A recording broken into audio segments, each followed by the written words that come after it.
આ વર્ષે મેઘરાજાએ થોડી મેર મોડી કરી છે. અત્યાર સુધી વરસાદ નથી આવ્યો અને વરસાદની કમીમાં ખેડૂતો ખૂબ કેનાલના પાણીની રાહ જોતા હતા. એ આજે ખેડૂતોની આતુરતાનો અંત આવ્યો છે. આજે સાંજે અત્યારે 6:15 6:15 કલાકે પાટિયા ખોલી અને કેનાલમાં પાણી ખોલ્યું. આજે હળવદ તાલુકો, માળિયા અને મોરબી આ નીચેના વિસ્તારોના ખેડૂતોને આને પાણીથી લાભ મળવાનો હોય.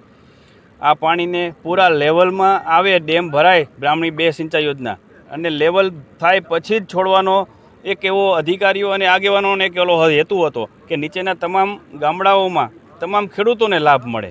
તેથી 2-3 દિવસ 4 દિવસ માટે મોડું થયું છે.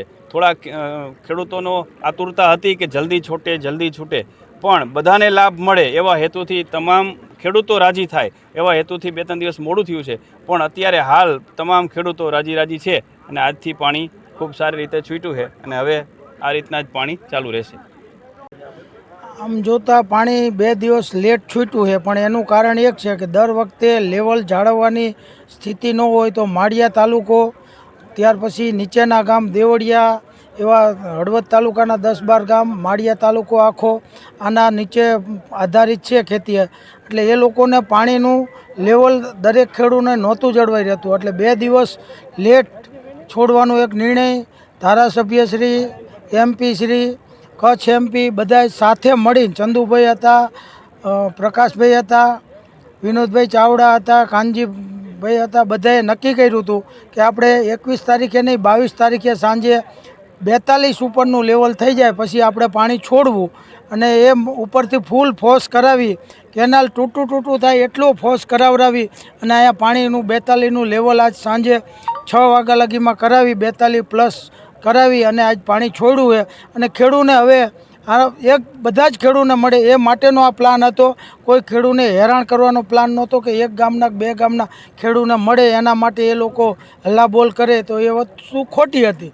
કારણ કે દરેક ખેડૂને મળવું જોઈએ. 1-2 ખેડૂને 5 ગામને મળે અને વાયલા 25 ગામને ન મળે, એના માટે આ પ્લાન નહોતો. આ પ્લાન એ માટે હતો કે બધા જ ગામને પાણી મળે અને ટોટલ બધા ગામને પાણી મળવું જોઈએ.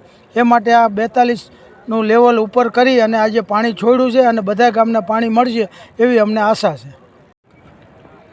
આજે બ્રાહ્મણીમાં પાણીનું લેવલ થતાં આપણે નીચેના ખેડૂતોની માગણી હતી ઘણા સમયથી, અને પાણીમાં થોડુંક બ્રાહ્મણી ખાલી હોવાથી લેટ થયું હતું. એટલે આજે ગેટ ખોલવાનો પ્રોગ્રામ હતો અને આજે આપણે પાણી છોડાયું છે. અને જે કાંઈ વિષય હતો ને જે મોડું થયું એ આપણે બ્રાહ્મણીમાં પમ્પિંગ ચાલતું હોય ને બ્રાહ્મણી હાવ ખાલી હોય અને ઉપરથી કે પાણી આપણે 10 તારીખે છોડાયું હતું. અને કેનાલ માટે પૂરેપૂરા પ્રયત્નો કર્યા હતા. 2 ધારાસભ્યો હતા, હું હતો. અમે 4 થી 5 વખત ગાંધીનગર રજૂઆત કરી હતી અને બંને ધારાસભ્યો અને આગેવાનો બધા જ 2 થી 3 વખત કેનાલ ઉપર પેટ્રોલિંગમાં ગયા હતા.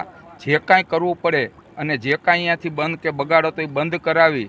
ધાંગધ્રા વિસ્તાર પ્રકાશભાઈનો જ આવતો હોય, એના જ મતદાર હોય, છતાં પ્રકાશભાઈએ નીચલા ખેડૂતને માટે પાણી મળે અને એની ઉપાધિ કરી નીચલા ખેડૂતને ન્યાય મળે, પોતાના જ મત વિસ્તારમાં માઇનોર કેનાલોમાં પાણી ઓછું કરાવી, લોકોને સમજાવી, સમજૂતી બોલાવી, આગેવાનોને પાણીના બગાડ હતા બકનડાઓ બંધ કરાવી અને આ બ્રાહ્મણી માટે ખૂબ પ્રયત્નો કર્યા હતા. અને પાણીનું લેવલ થયું. માગણી હતી બધા ખેડૂતોની કે અમને પાણી આપો ને 2 દિવસ વહેલું આપો ને આમ આપો, પણ બધાય ખેડૂતોને અમે આગેવાન તરીકે બધા ખેડૂતોને ન્યાય મળે, 2 કે 3 ગામને જ ન્યાય મળે ને 2 કે 3 ગામને જ પાણી મળે એવું અમે કરી શકીએ નહીં. એટલા માટે અમે 2 દિવસ લેટ કરી બ્રાહ્મણીનું લેવલ કરાવી અને ઉપરથી પાણીનો ફોર્સ વધારી બનતા પ્રયત્નો કરી અને આજે પાણી છોડવામાં આવ્યું છે અને ખેડૂતોમાં હર્ષની લાગણી છે.